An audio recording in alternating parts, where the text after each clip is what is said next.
Have you ever wondered what an uninstalled countertop looks like? Both sides. So if you come around the back side, you can actually see what an unfinished product looks like before they polish. They will take this material and they'll put it together using epoxies, Bondo, and then they'll rub and polish out. They manufacture it in their warehouse before they ship it to the site. They'll use a router or water jet to cut the openings on it, and then they'll polish the edges. And the same company, in a later episode, we'll talk about this tile wall, this accent wall. We have heat registers up in the wall that we are going to eventually blend in with this tile. They're gonna use a water jet to make the vent blend into that tile so you won't see it. But let's go over to the kitchen real quick and we can see what the countertops look like installed. So you can see here, our vendors keep everything protected with plastic and coated. And then we will come back and we'll use moving blankets, cardboard, plywood to protect the surfaces as well as the faces of the cabinet during construction, because we're clearly still in the construction process. If you look at the cabinets in here, you can see our designer chose multiple colors for these. They're pretty cool looking cabinets. They're modern looking, different color. Got soft close hinges, nice hood cabinet. One of the differences that we do in AFT on these remodels is the attention to detail, the planning ahead, and coming out and using our designer to meet with the buyers or with the homeowners and pick the colors that they like and then put the pieces together. Come out and you get this cool built-in farm sink with a under mount finish, small reveal.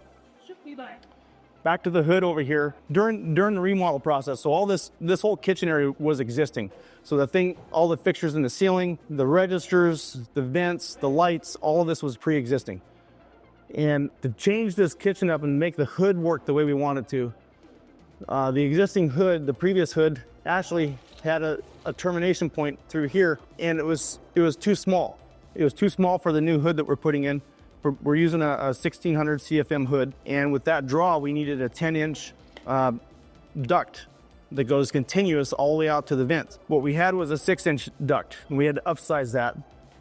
You can't see because we're all finished off here, but there was a beam in place, and we had to do a head out in there and reroute the duct, take it in through a soffit to the other side, all the way out to the front of the house, and blow it out on the roof. The other issue we ran into that we had to fix was these registers in the ceiling were actually getting buried behind the cabinets.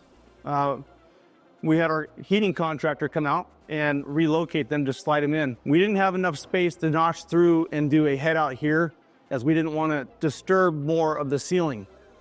So it made more sense just to slide them in each direction, all while trying to keep them aligned, equally spaced between the cabinets and above the window. As we take a closer look at the countertop, you'll see that this is a quartz material. And with quartz, you're not required to seal that. Any of the natural stones, such as granite, a little more porous and veiny, and it's recommended that you seal those surfaces to prevent water intrusion or staining on the surface. This is a little bit more durable. It's a higher end product. And then the thickness of this is we have a relatively thick slab here with a self edge built into it. It's a 3 cm slab, and they put this self edge on here. It makes it look a little bit taller. As you can see, we're sitting at 3 inches here, so it gives it a nicer, thicker finish. Looks better in the kitchen than a thin layer. As you can see on the cabinets, the faces, we keep those covered as well with plastic. They have a plastic coating to prevent scratching from happening. Both of these cabinets have the same laminate finish on the outside. This one's uncovered currently, but you can see the difference of the finish. Thanks for tuning in and spending some time with me in the house over here for the Humphries. Look forward to the next time when we can talk about more of the finishes, the tile, appliances, and maybe we'll be actually having some meals in this kitchen soon.